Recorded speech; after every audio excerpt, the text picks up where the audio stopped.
भाग 1. एका मुलीचा विश्वास. डोंगराच्या कुशीत वसलेलं एक छोटंसं गाव. त्या गावात राहणारं एक छोटंसं कुटुंब. कुटुंबामध्ये राहणारी एक मुलगी, तिचे वडील आणि आई. मुलीचं नाव होतं रुपाली. ही हुशार, चंचल, इमानदार होती. त्यांच्या घरची परिस्थिती अत्यंत गरिबीची होती. रुपालीचे वडील आजारी होते. ते आजारी असल्यामुळे त्यांच्या घरातील सर्व जबाबदारी रुपालीच्या आईच्या खांद्यावर होती. त्यामुळे रुपालीच्या आईला कामाला गेल्याशिवाय पर्याय नव्हता. त्यांना रोज रोज कामाला जाऊन पोट भरत असत, तर त्या रुपालीला शाळेत पाठवायच्या. रुपाली शाळेतून घरी आली की ती आईच्या चेहऱ्याकडे पाहायची. आईचा चेहरा थकलेला दिसायचा. रुपालीचं मन शाळेत रमू लागलं. तिला शाळेत मैत्रिणी झाल्या होत्या. शिक्षकांची ती छान बोलायची. तिथून ती शाळेत दिलेला अभ्यास पूर्ण करायची. शिक्षक तिला शाबासकी द्यायचे. रुपाली ते वाढायला लागलं की खूप अभ्यास करू लागली. एक दिवस शिक्षकांना वर्गात बसलेल्या सर्व मुलांना रांगेत उभा राहून विचारलं की तुम्ही मोठं होऊन काय बनणार? तेव्हा सर्व मुलांचं ऐकल्यावर रुपालीचा नंबर आला. शिक्षकांनी रुपालीला विचारलं, तू मोठं झाल्यावर नंतर काय होणार? रुपालीने क्षणभर विचार न करताच उत्तर दिलं, गुरुजी, मी कलेक्टर बनणार.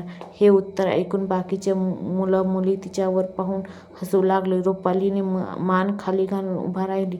तेव्हा शिक्षक तिच्या जवळ आले. तिला म्हटले, परिस्थिती जेव्हा परीक्षा घेते तेव्हा जिद्द जन्माला येते.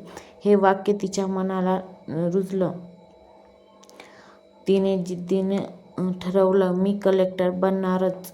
माझ्या गरिबीमुळे मी कधीच थांबणार नाही. असा निर्णय रुपालीने न घेतला.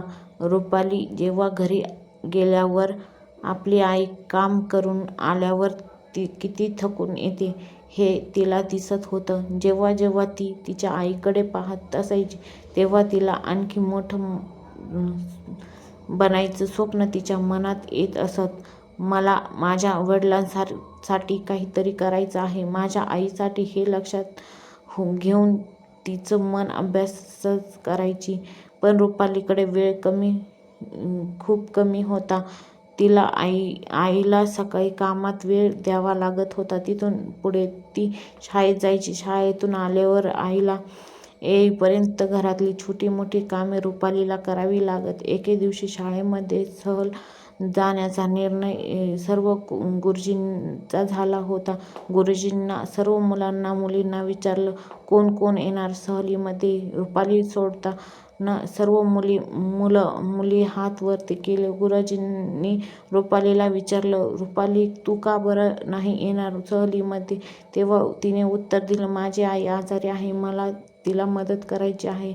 गुरुजी म्हणाले, ठीक आहे, पण रुपाली, आपल्या घरची परिस्थिती पैसे मिळण्याची नाही. तरी गुरुजींना आपली परिस्थिती कळू दिली नाही. पुढील कहाणी भाग 2 मध्ये पाहू. एका मुलीचा स्वतःवरचा विश्वास.